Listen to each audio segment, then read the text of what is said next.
The reason I'm sitting here is, and this ties in, I've heard you talk about Stanley Milgram and his experiment.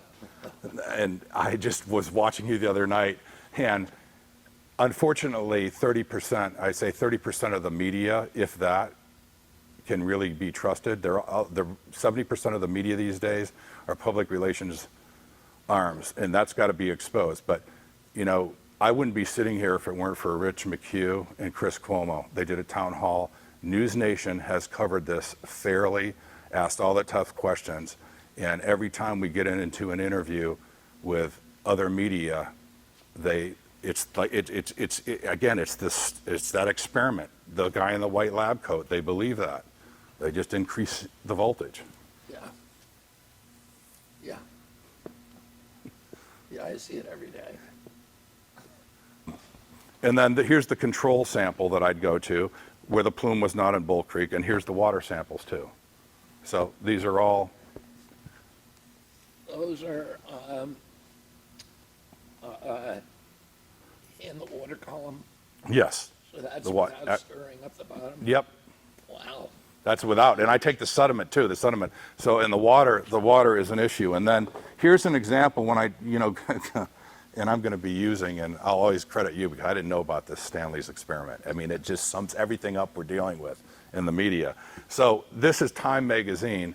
They did a nice piece on you in like 1988. It's probably not the same Time magazine, but right.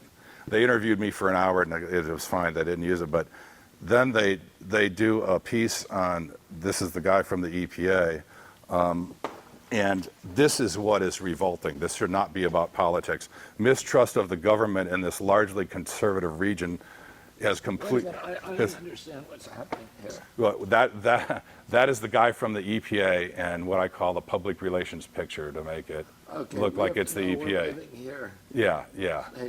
So, and then this is the quote from the EPA. Okay. This is the quote from the EPA. Will you read it?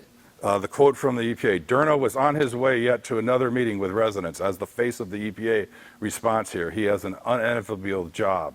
In the aftermath of the disaster, he's been working 12 to 14-hour days, often straight through the weekend. Mistrust of the government in this largely conservative region of the Appalachian foothills has complicated the agency's work. That is what is shameful, is that blaming that because this region tends to be Trump or Republican. It shouldn't be about that. And, you know, Durno says that unlike in responding to other disasters, some vocal community groups have refused to work with the EPA. He says this is the hardest job he's ever done. Hasn't slept well in a year. Constant negative information being put out. Now, they've also talked about disinformation, misinformation. Negative means accurate. Yeah. But I like your expression about malinformation too. That's how they look at me. So, and also I brought something for you.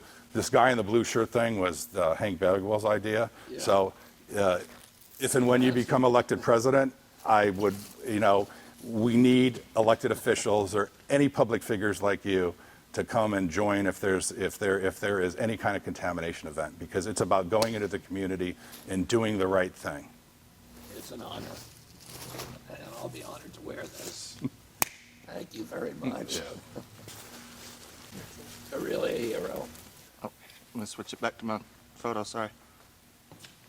1, 2, 3, and 1, 2, 3.